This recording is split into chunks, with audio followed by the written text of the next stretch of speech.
Meus irmãos, quando há algum tempo atrás, aos domingos pela manhã, nós estivemos aqui considerando um assunto relevante, importante, das decisões humanas e a vontade de Deus. Passamos vários meses considerando esse tema. Eu tive a oportunidade de chamar a atenção dos irmãos para o fato de que em alguns ambientes, tanto pagãos como cristãos, ou mesmo evangélicos, enfatiza-se muito a ideia de descobrir qual é a vontade de Deus. Os irmãos têm consciência disso, sabem, e devem lembrar como chamamos a atenção para o fato de que parece ser comum às pessoas essa tentativa de descobrir a vontade dos deuses, seja através de vários instrumentos, como bola de cristal, cartas, tarôs, uma infinidade de superstições dessa natureza, ou mesmo no meio cristão, enfatiza-se bastante, os irmãos sabem disso, a ideia de se descobrir qual é a vontade de Deus e, especificamente, qual é a vontade de Deus para a nossa vida. E, infelizmente, os mesmos que fazem isso negligenciam a vontade de Deus claramente, explicitamente revelada já na sua palavra. E, ao invés de se concentrarem em compreender e se empenharem em praticar a vontade de Deus, já revelada, buscam, de maneira mística ou sobrenatural, descobrir, supostamente, a vontade de Deus. Essa passagem que temos diante de nós, esses poucos versículos que separamos para considerar nesta noite, eles explicitamente, claramente, revelam qual é a vontade de Deus para nós. No final do versículo 18, o apóstolo Paulo acrescenta um comentário que unifica esses 3 versículos que nós estivemos considerando, lendo há pouco, quando ele diz: porque esta é a vontade de Deus em Cristo Jesus para convosco. Nós não precisamos ficar procurando adivinhar qual é a vontade de Deus, porque a vontade de Deus para conosco, tanto com relação àquilo que nós devemos crer, como com relação àquilo que nós devemos fazer para sermos salvos e vivermos de maneira agradável a Deus, está revelada na sua palavra santa, perfeita. E é um privilégio, meus irmãos, enorme, nós podermos refletir acerca da vontade de Deus revelada na sua palavra para conosco. Os irmãos têm acompanhado a exposição que nós temos feito nessa importante carta que o apóstolo Paulo escreveu aos Tessalonicenses e sabem que nós nos encontramos já na seção final da carta. Se Deus assim permitir, em mais 3 domingos, eu pretendo concluir a exposição da primeira carta aos Tessalonicenses. E os irmãos tiveram a oportunidade de acompanhar como o apóstolo Paulo, nessa carta, abordou questões de natureza pessoal, prática, ética, questões de natureza teológica, procurando assim aperfeiçoar a fé daqueles irmãos em Cristo, a quem ele havia anunciado o Evangelho. Pela instrumentalidade dele,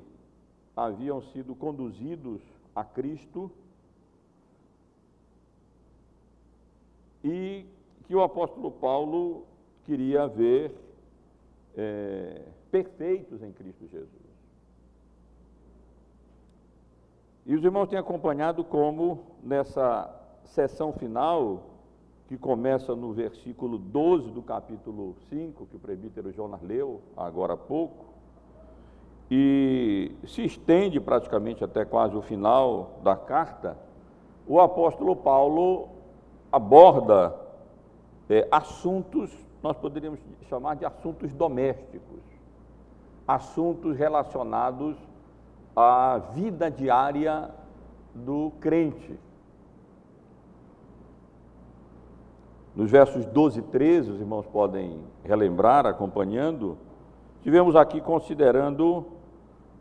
a relação dos membros da igreja em geral para com aqueles a quem o Espírito Santo constituiu bispos, supervisores espirituais do rebanho. Nos versos 14 e 15, que tivemos a oportunidade de considerar no domingo passado, estivemos vendo como o apóstolo Paulo orienta a igreja acerca da relação mútua entre os seus membros, tanto com relação à relação, no que diz respeito à relação dos membros em geral, para com algumas categorias especiais de crentes, de membros, que necessitavam de cuidados especiais da igreja, aqueles 3 grupos de portadores de necessidades espirituais que nós estivemos considerando aqui no domingo passado, os insubmissos, os desanimados e os fracos, e também a relação geral de uns para com os outros na igreja e até para com as pessoas de fora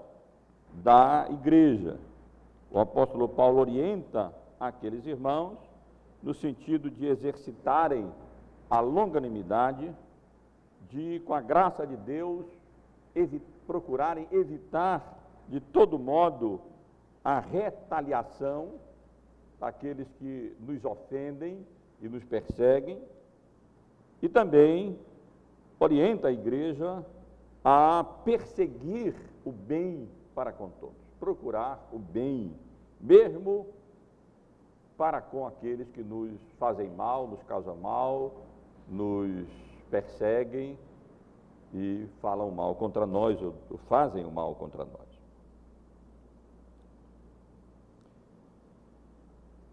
Já nos versículos que lemos, verso 16 até o verso 18, mas na realidade até o verso 22, nós encontramos uma outra seção, onde o apóstolo Paulo, após haver orientado a igreja acerca da sua relação com a liderança e da sua relação mútua uns com os outros, ele também aborda a questão mais importante de todas,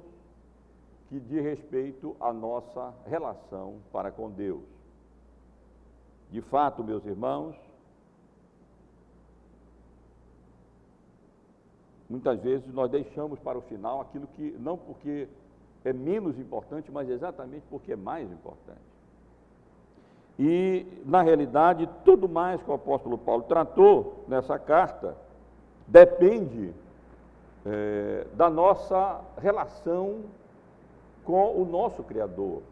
nossa relação com Deus, a nossa relação com o nosso Salvador, com o seu Filho. E o apóstolo Paulo não podia deixar de abordar essas questões sob pena de encorajar a igreja ou se limitar apenas ao moralismo, apenas a instruções morais. Mas o apóstolo Paulo sabe que a moralidade cristã,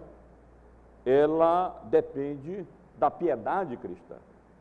do nosso relacionamento para com Deus. E a partir do versículo 15 até o versículo 22, o apóstolo Paulo aborda especialmente esse tema geral, esse assunto geral do nosso relacionamento para com Deus, da nossa atitude, não apenas para com os líderes, não apenas uns para com os outros, mas também da nossa atitude para com o Senhor, Deus.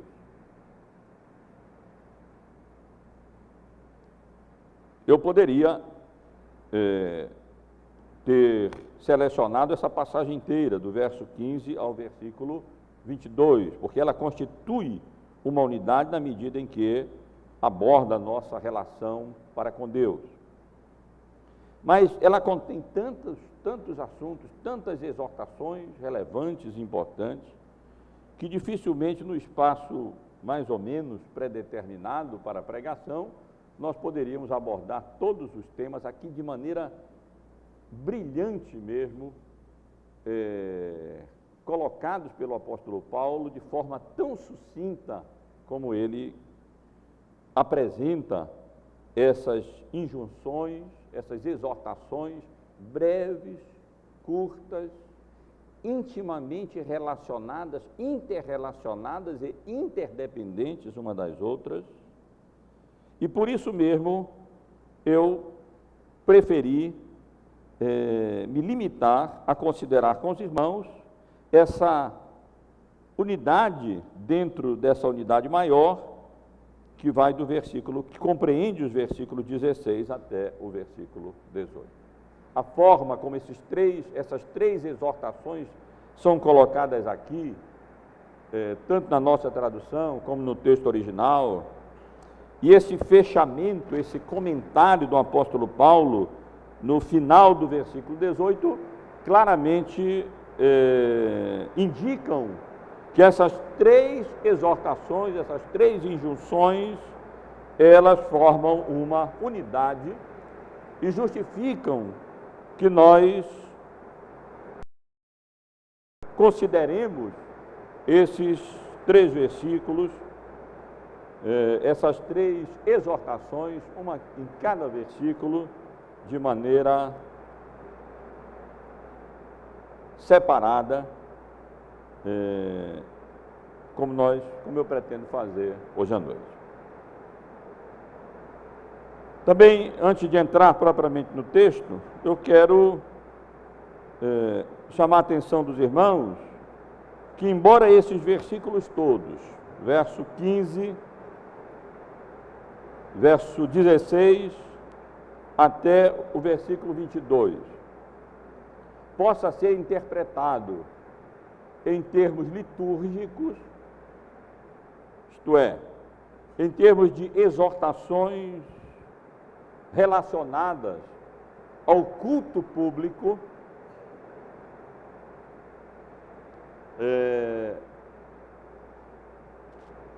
na realidade,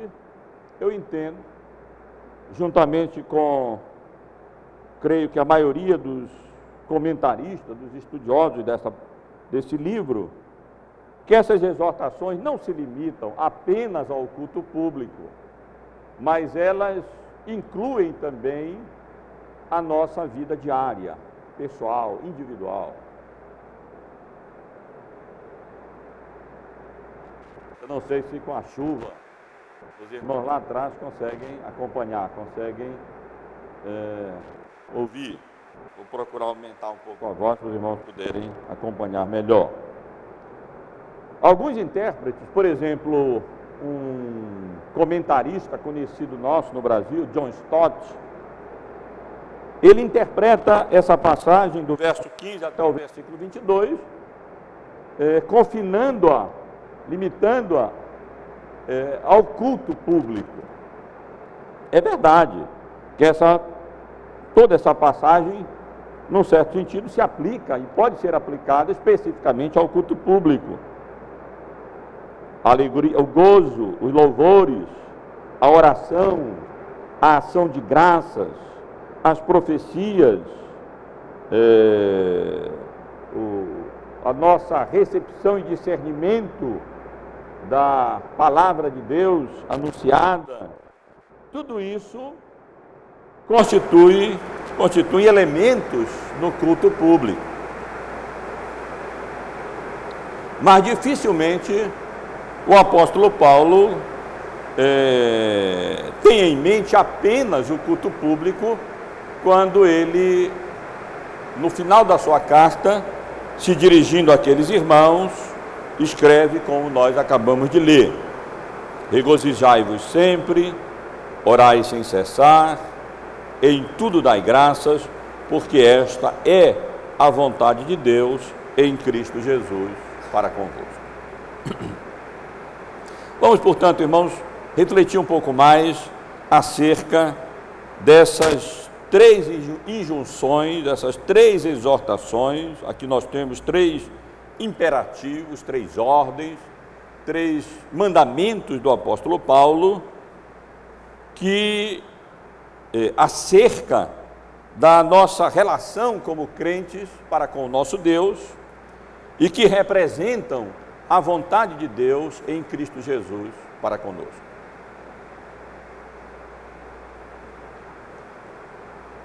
O que representa, o que nós claramente somos informados aqui que representa e que é a vontade de Deus para conosco.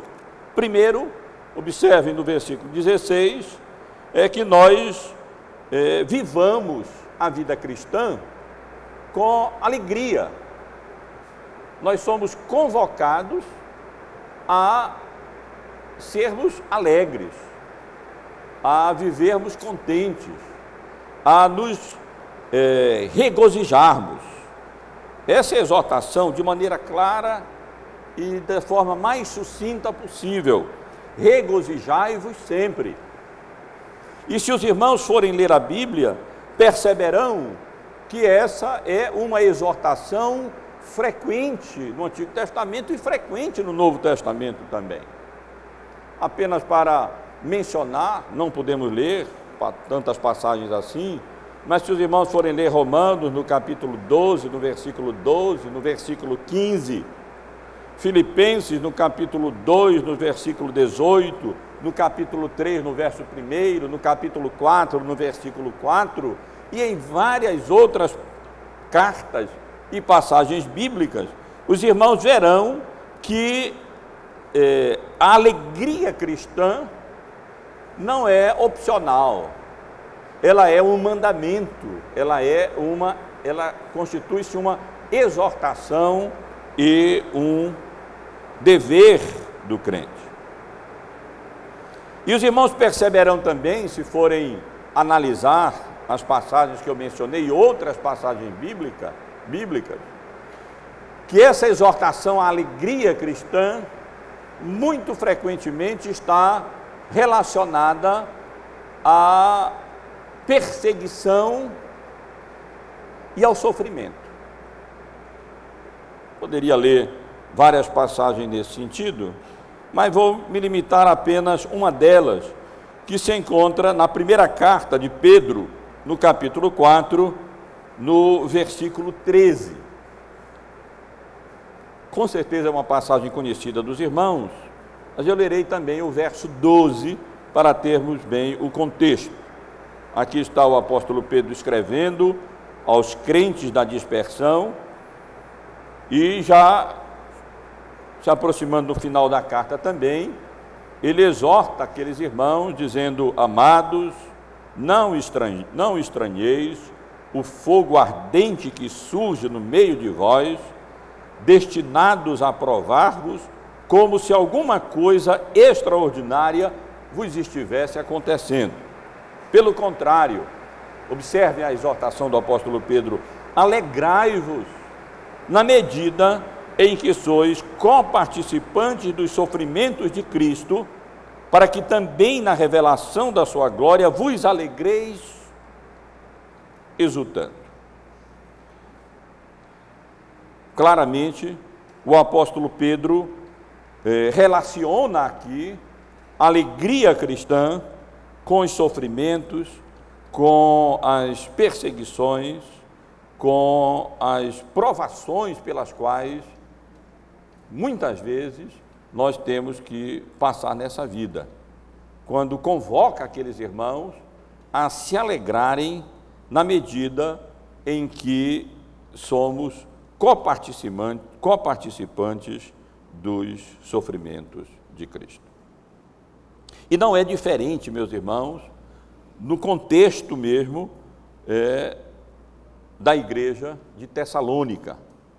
O apóstolo Paulo já havia feito referência que um dos motivos do seu regozijo pela igreja de Tessalônica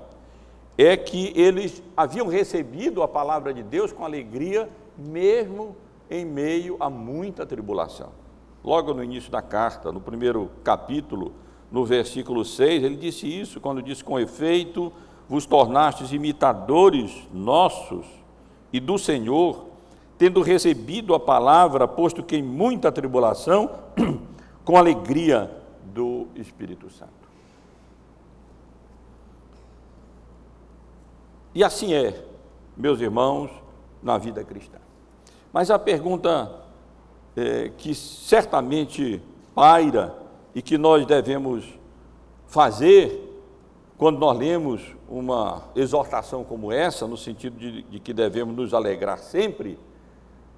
no sentido de que o que é que realmente o apóstolo Paulo quer dizer aqui? O que é que significa essa alegria a que ele faz referência nesse versículo e em várias outras passagens bíblicas, quando ele exorta a igreja a se alegrar sempre e se alegrar sempre no Senhor?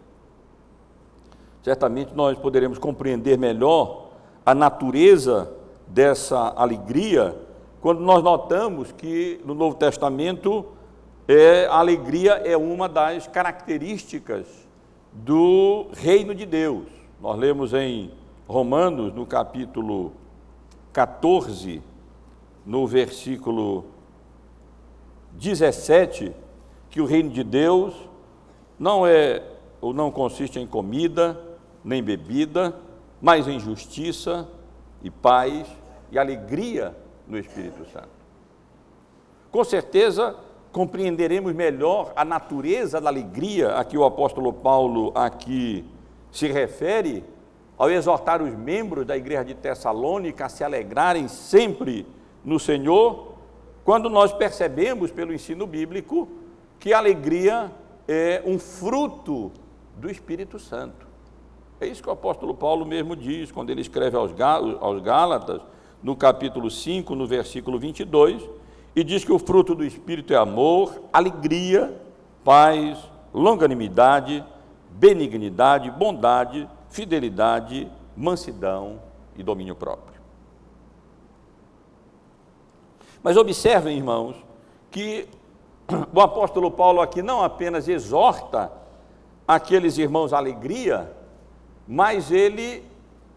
enfatiza que eles deveriam alegrar-se sempre. Isso é, a todo tempo, em todo instante, a todo momento. E isso tudo indica, meus irmãos, que essa alegria não se trata de aquela alegria carnal, momentânea, aqueles momentos de felicidade, ou de gozo, ou de alegria que nós temos nessa vida por razões variadas, ou por desfrutarmos de algum bem, ou de algum lazer, ou de recebermos alguma notícia positiva, alegre. Não é disso que o apóstolo Paulo está falando. Essas alegrias são momentâneas, elas são fontes que secam. Nós nos alegramos com alguma coisa, aquela alegria passa e frequentemente ela não dura, e tolo e insensato é aquele que procura fazer das coisas deste mundo os objetos do seu contentamento, da sua felicidade, da sua alegria, porque essas coisas são passageiras e transitórias, elas não consistem em alegria duradoura. Com certeza, o apóstolo Paulo não tem em mente aqui também, meus irmãos, aquela euforia, às vezes até uma euforia tanto quanto fanática, que conduz as pessoas a tempo e fora do tempo, por todo motivo ou sem motivo algum, darem glória a Deus e se expressarem de maneira eufórica, exultante, muitas vezes sem razão, sem fundamento concreto, não expressando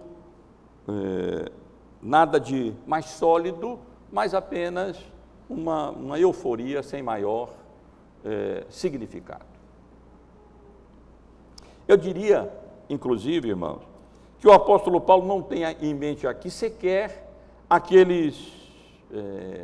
momentos de picos, de regozijo genuíno, espiritual, que os crentes verdadeiros encontram e experimentam em vários momentos da vida. Ou quando nós estamos lendo a palavra e o Espírito Santo de Deus enche o nosso coração de alegria, de regozijo, de contentamento, ou quando a palavra de Deus nos é anunciada, ou em outros momentos e circunstâncias da vida, quando experimentamos mais daquela alegria indizível e cheia de glória, que na realidade nós não poderíamos experimentar de maneira constante, de maneira assim, o tempo todo, como essa alegria a que o apóstolo Paulo faz referência aqui. Na verdade, a nossa constituição física nem suportaria nós vivermos a vida inteira, o tempo todo, cada momento, com aquele gozo e com aquela alegria que ocasionalmente nós experimentamos de maneira mais profunda em Cristo Jesus, seja lendo a sua palavra, seja quando nós estamos orando, quando a palavra de Deus nos é anunciada, ou em outras circunstâncias em que nós experimentamos essa alegria espiritual, esse gozo espiritual mais profundo pela misericórdia e pela graça de Deus. Nossa constituição frágil, pecaminosa, sequer suportaria viver uma vida inteira nesse pico de contentamento, de alegria mais profunda, como ocasionalmente nós experimentamos pela graça e pela misericórdia de Deus, quando experimentamos momentos de comunhão mais profunda com o nosso Criador e com o nosso Salvador. Certamente, meus irmãos, o que a linguagem do apóstolo Paulo e outras passagens bíblicas parecem indicar, o apóstolo Paulo tem em mente aqui um estado de espírito. Quando eu digo um estado de espírito, me refiro a um estado espiritual, uma condição, posso dizer até uma sensação mesmo de segurança e de bem-estar profunda, produzida pelo Espírito Santo no coração do crente, é um fruto do Espírito, decorrente da obra redentora, da obra salvadora que o Senhor Jesus realizou em nosso lugar na cruz do Calvário. Eu penso que o apóstolo Paulo tem em mente aqui essa sensação natural que o crente experimenta, que talvez se confunda até com a paz de Cristo, que excede a todo entendimento,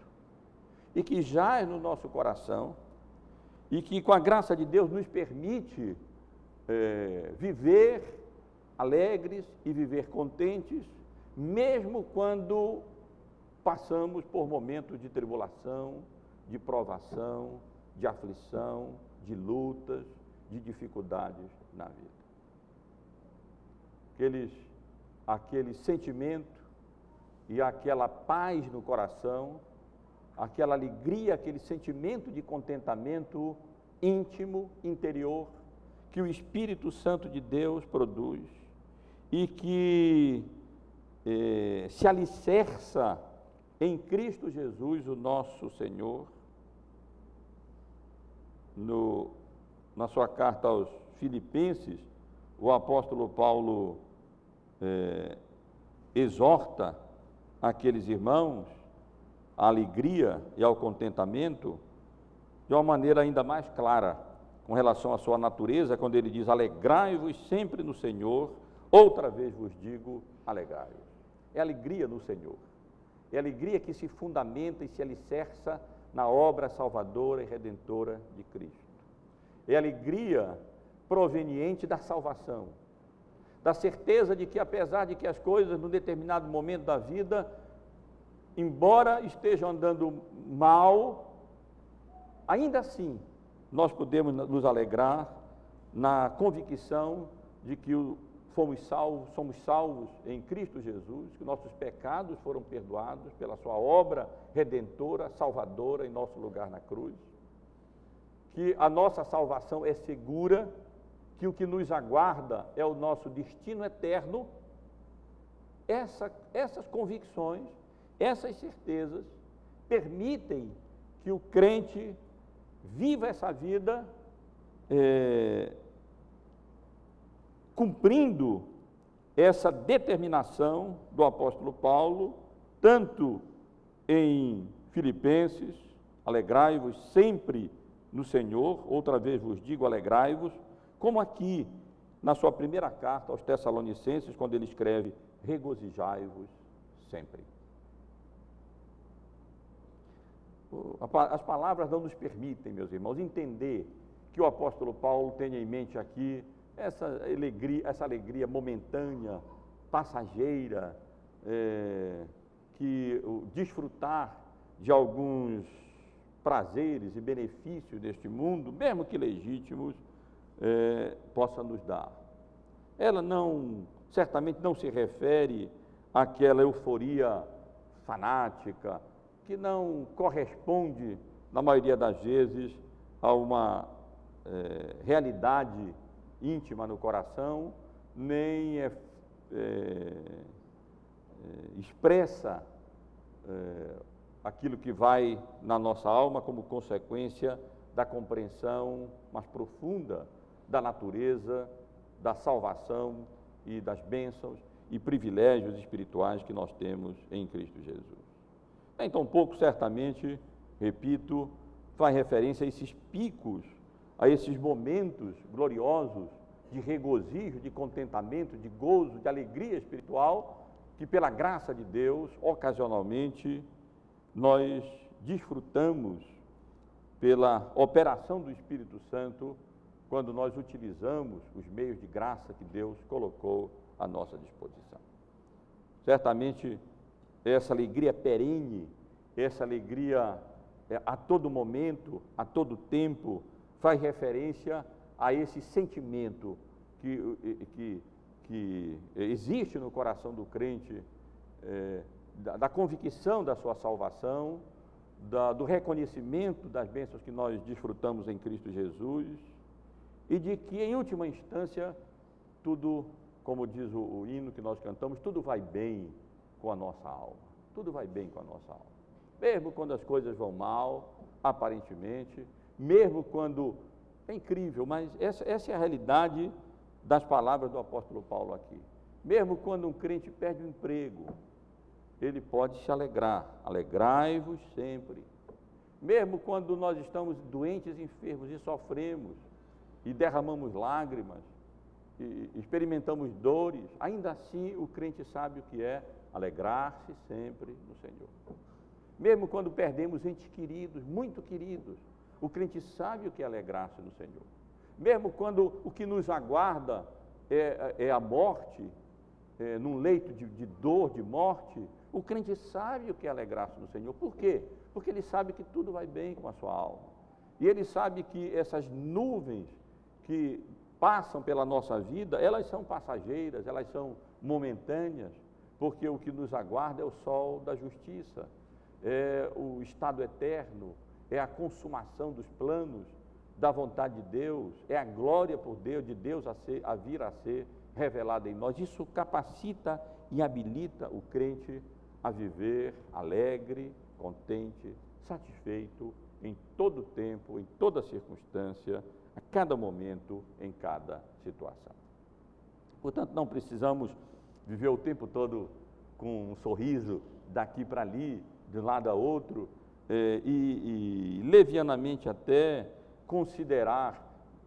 alegria em si, aquele momento em si de sofrimento, porque muitas vezes sofremos e sofremos mesmo, e não precisamos ser levianos com os sofrimentos e as dores dos outros, que causam sofrimento, tristeza, dor, choro.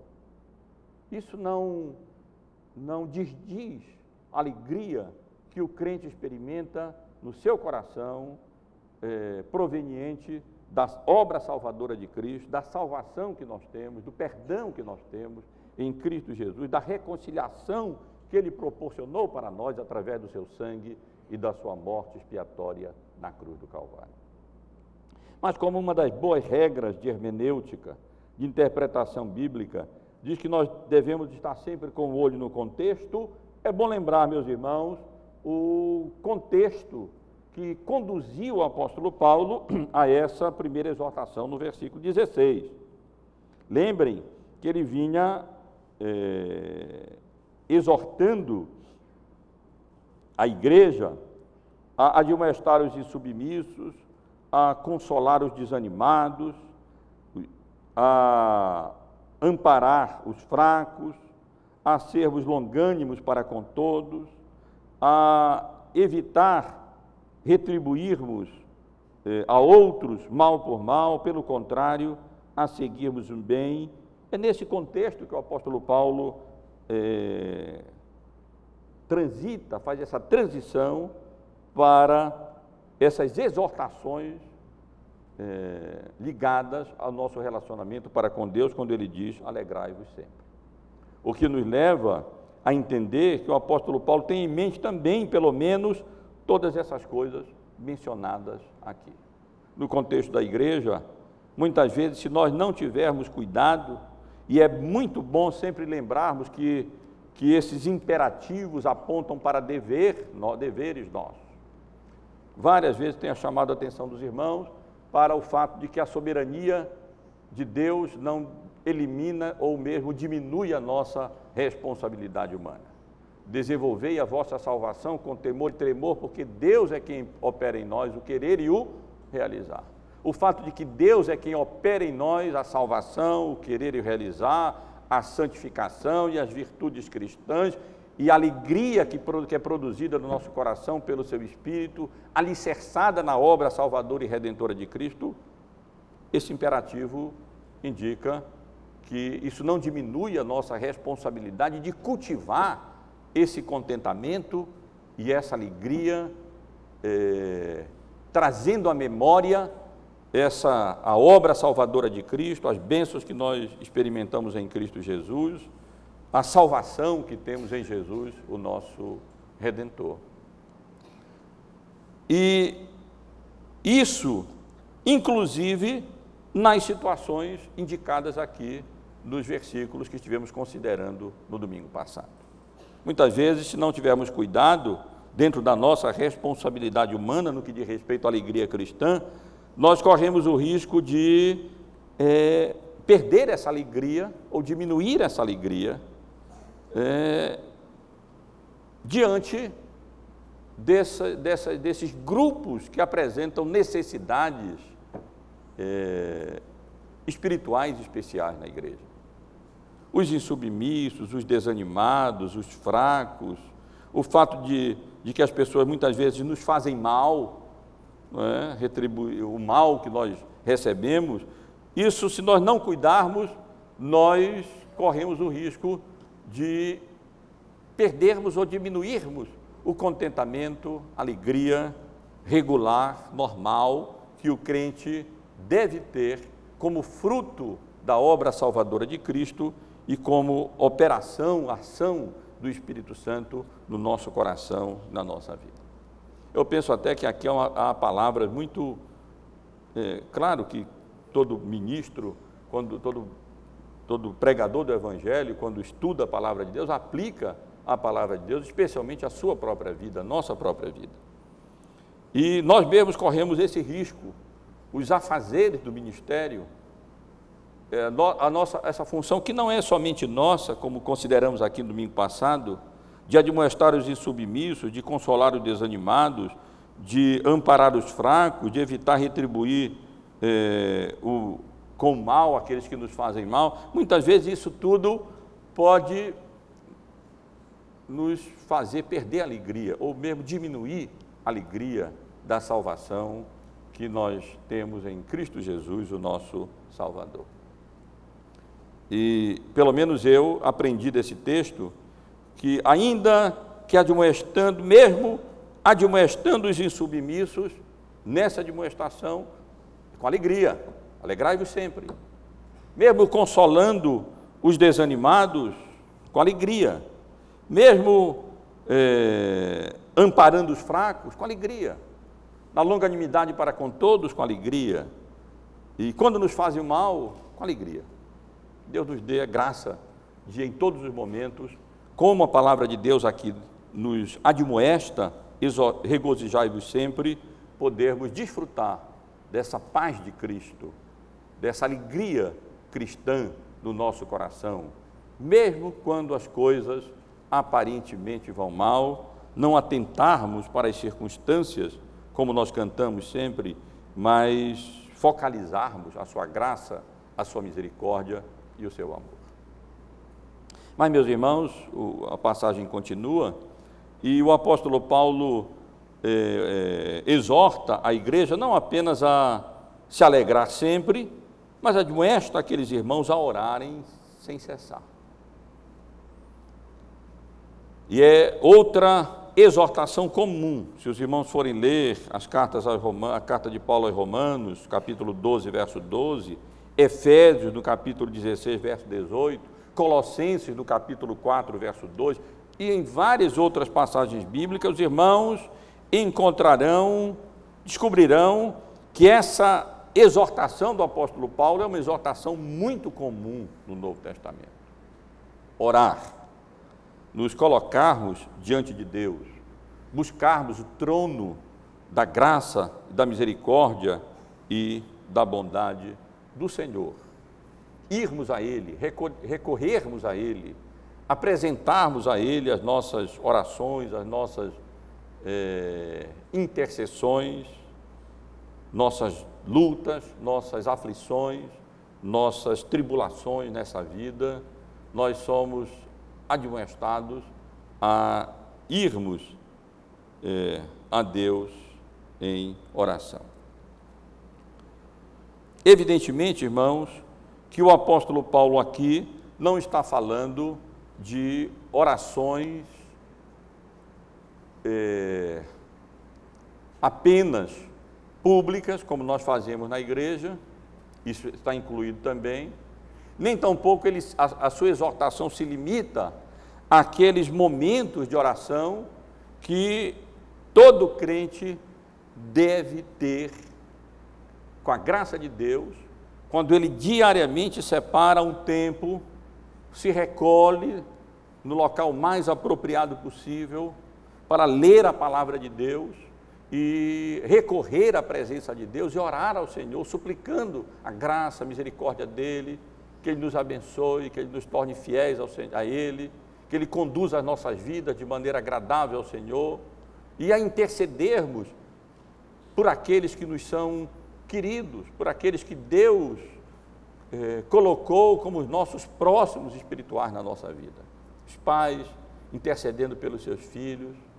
maridos pelas suas esposas, esposas pelos seus maridos, pastores pelo seu rebanho, pela sua igreja. Enfim,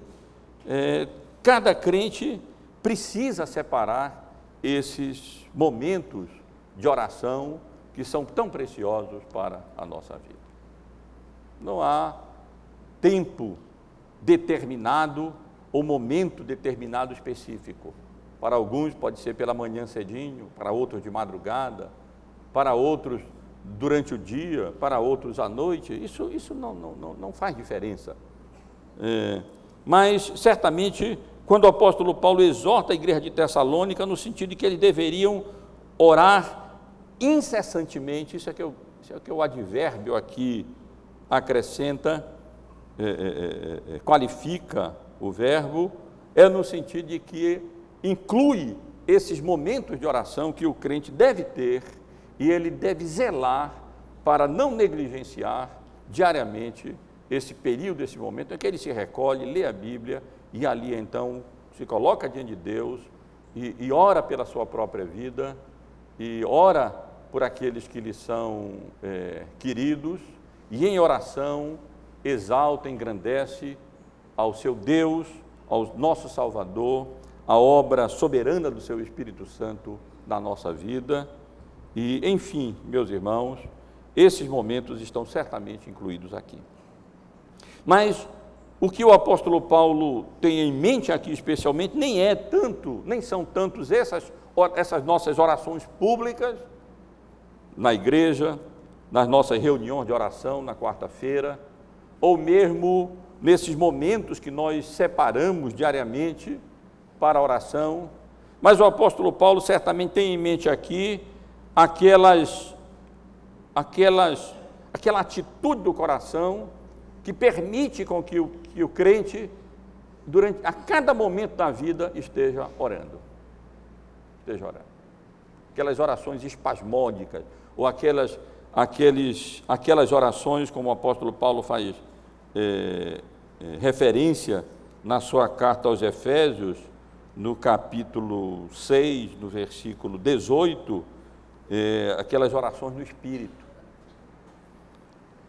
Quando ele apresenta essa armadura cristã, no final, no versículo 18, ele acrescenta que toda essa armadura deve ser tomada com oração e súplica, orando em todo tempo, no Espírito, e para isto vigiando com toda perseverança e súplica por todos os santos. Esse tipo de oração que certamente o apóstolo Paulo tem em mente aqui. Essa possibilidade que o crente tem, mesmo sem palavra alguma, mesmo trabalhando muitas vezes, mesmo dirigindo, mesmo no ônibus, andando, no exercício das suas vocações, com a graça e a misericórdia de Deus, está sempre em atitude de oração. No íntimo do coração, ainda que dirigindo, trabalhando, fazendo as coisas, dizendo: Senhor, me guarda, tem misericórdia de mim, não me permite pecar, me livra da tentação, do engano, do pecado, da maldade também, da impiedade, livra os meus, tem misericórdia deles, guarda-os. Essa é uma atitude que o crente sincero, ele tem e ele pode desenvolver cada vez mais, com a graça de Deus, de poder ininterruptamente, incessantemente, a todo tempo, se encontrar em atitude de oração no Espírito Santo de Deus. Nós somos instados, meus irmãos, a isso. E quando o apóstolo Paulo exorta e admoesta a igreja de Tessalônica no sentido de orar, ele está sempre, essa é a ênfase aqui, a ênfase nessas exortações não se encontra no verbo, se encontra nos advérbios. Não é tanto se alegrar, mas nos alegrarmos a todo tempo. Não é apenas orar, mas orar incessantemente, ininterruptamente. E essa perseverança, essa insistência, essa constância na oração foi ensinada também pelo Senhor Jesus, e a admoestação do apóstolo Paulo não faz nada mais do que refletir o ensino e as exortações do Senhor Jesus. É bem conhecida a parábola de Jesus no capítulo 18 do Evangelho de Lucas, a parábola do juiz iníquo, aonde logo no início da parábola, no primeiro versículo, o Senhor Jesus oferece logo a chave hermenêutica da parábola, quando ele diz quando nós lemos, disse-lhe Jesus uma parábola sobre o dever de orar sempre e nunca esmorecer. E aí vem a parábola conhecida dos irmãos, onde Jesus relata que havia em certa cidade um juiz iníquo, ímpio, ele não temia a Deus e buscava, na realidade, o próprio interesse e não desenvolver fielmente a sua vocação como juiz, e que havia também naquela cidade uma viúva que recorria a ele, pedindo que ele julgasse a sua causa contra o seu adversário, e ele simplesmente se recusava a fazer isso. Mas diz o texto que ela tanto insistiu,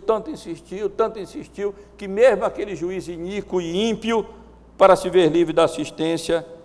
e não ser mais importunado, acabou julgando, atendendo ao pedido e julgando a causa daquela viúva. E o Senhor Jesus, então, convida os seus ouvintes a considerarem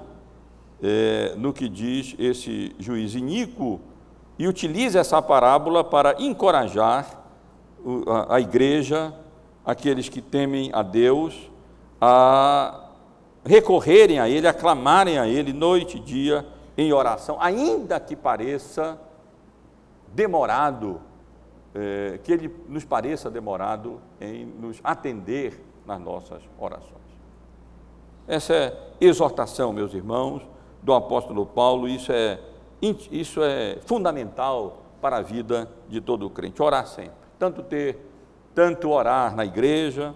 como termos os nossos momentos de oração pública aqui, como temos na quarta-feira, e o crente, no limite da sua possibilidade, disponibilidade, fazer disso, de uma reunião como essa, um compromisso inadiável, a não ser que não seja mesmo possível, para que juntos podemos estar recorrendo a Deus em oração, sempre no sentido de toda semana, e nas nossas casas, em momentos diários, separando para orarmos a Deus e buscarmos a graça de Deus e recorrermos a Ele em oração, mas também incessantemente, a todo momento, a todo instante, vivendo, orando sempre a Deus, recorrendo sempre a Deus, mesmo em meio às nossas atividades, mesmo quando nós estamos fazendo e trabalhando, sempre nosso íntimo, nosso consciente, ou até no nosso subconsciente, nós estejamos sempre nessa atitude de oração e dependência da graça de Deus. E finalmente, irmãos, a última admoestação do apóstolo Paulo está intimamente relacionada à segunda. Na realidade, todas essas exortações estão intimamente relacionadas, interdependentes uma da outra. O apóstolo Paulo acrescenta esse outro dever relacionado ligado o que diz respeito ao nosso relacionamento para com o nosso Deus. Isso diz respeito à gratidão. Somos exortados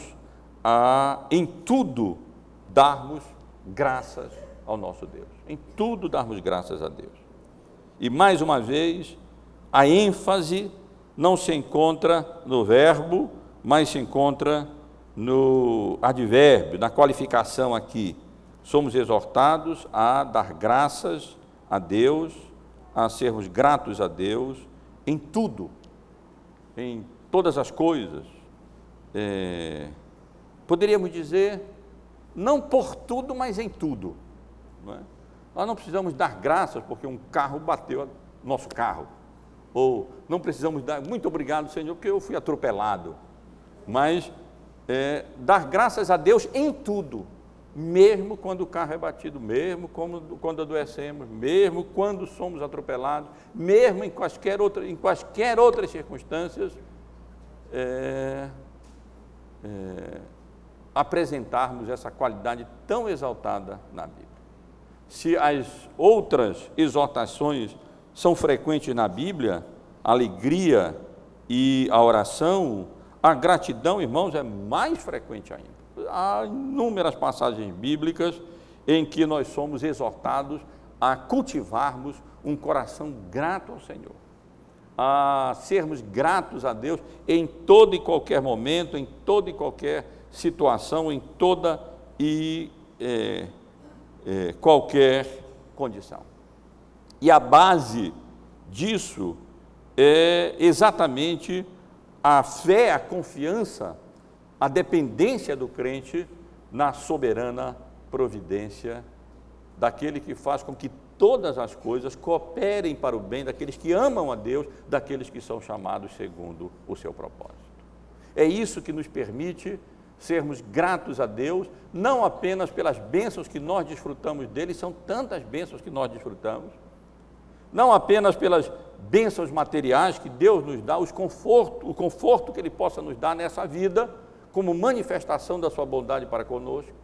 não apenas pelas bênçãos espirituais indizíveis que nós desfrutamos em Cristo Jesus, o nosso Salvador, que Ele conquistou para nós com a sua vida e com a sua morte e seu sangue derramado em nosso lugar na cruz, pela salvação preciosa que nós temos no Senhor Jesus, mas também, meus irmãos, pelos problemas, pelas adversidades, ou melhor, nas adversidades, nos problemas, nas dificuldades, nas tribulações, pelas quais a soberana providência dele nos permita passar nessa vida. E, repito, o que nos habilita a termos o coração grato a Deus, mesmo em momentos e circunstâncias de dificuldade, adversidade e tribulação na vida, é a dependência, a confiança, a fé na boa, perfeita e soberana providência de Deus para conosco. Foge a nossa compreensão, vai além da nossa capacidade de entender, mas o fato é que todas as coisas que acontecem no universo, direta ou indiretamente, contribuem para o bem daqueles que amam a Deus e daqueles que foram objeto da sua graça salvadora, da sua eleição soberana, da sua predestinação para a vida. Todas as coisas operam juntas, contribuem para o nosso bem. De tal maneira que quando passamos por adversidade na vida, podemos ainda assim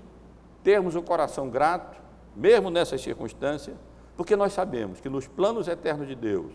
isso de alguma maneira contribui para o nosso próprio bem, para a promoção do reino dele e para o louvor, para a honra e para a glória do seu próprio nome. Quero apenas concluir, meus irmãos, mais uma vez, ressaltando essas lições e convidando os irmãos a, com a graça de Deus, aplicarem essas lições às suas próprias vidas, às nossas próprias vidas. Chamo a atenção para o fato de que há aqui um interrelacionamento, como eu tenho dito, uma interdependência. Talvez a relação lógica, espiritual aqui, seja de trás para frente. Talvez, quando o apóstolo Paulo diz, alegrai-vos sempre, ele vai descendo e pensando, bom, para alegrar-vos sempre, nós precisamos orar sempre. E para orar sempre, nós precisamos cultivar sempre a gratidão no nosso coração. Ou indo de trás para frente agora, quando nós aprendemos a cultivar a gratidão sempre por tudo aquilo que Deus nos dá, e em qualquer condição e circunstância, naturalmente nós somos conduzidos a orar. Naturalmente nós somos como que empurrados ao trono da graça de Deus para orar, para incessantemente nos colocarmos diante de Deus em oração. E naturalmente, irmãos, esse é o segredo, nós somos conduzidos mais e mais à alegria cristã, a experimentar a alegria que Cristo regularmente nos oferece nessa vida, pela sua obra salvadora e pela instrumentalidade da operação eficaz do seu Espírito Santo no nosso coração e na nossa vida. Quando somos gratos a Deus, como é que nós podemos ser gratos a Deus sem orar? É uma impossibilidade. E como é que nós podemos orar sem sair daí alegres em Cristo e sem termos aprofundado mais e mais no nosso íntimo, no nosso coração, o contentamento, a paz e a alegria que a nossa bendita condição em Cristo e a nossa abençoada esperança em Cristo nos oferece, nos garante e nos assegura. Alguém já disse que a oração é esse canal onde as tristezas do crente, por onde as tristezas do crente, não é fácil, né? Parece aqueles ditados que a gente diz que é complicado de dizer. As tristezas do crente são drenadas. Tem que falar bem devagar, porque aí senão tem muito são drenadas. E por onde a alegria de Cristo e do Espírito de Deus é inflada ou conduzida para o nosso coração e para a nossa vida. É muito difícil o crente acalentar gratidão no seu coração e orar a Deus e sair daí triste. É muito difícil. Mesmo nos momentos de tribulação, de dificuldade, de luta, de angústia, quando nós oramos, a tristeza é drenada do nosso coração e o gozo, a alegria, a paz de Cristo, por esse mesmo canal, preenche e toma conta do nosso coração e da nossa vida. Que Deus nos abençoe, meus irmãos e irmãs, e que pela graça dele nós determinemos, dentro da responsabilidade que é nossa também, determinamos dar graças a Deus em tudo, orar sem cessar, nos regozijarmos sempre, porque nós somos aqui assegurados que essa, sem dúvida nenhuma, é a vontade de Deus em Cristo Jesus para conosco.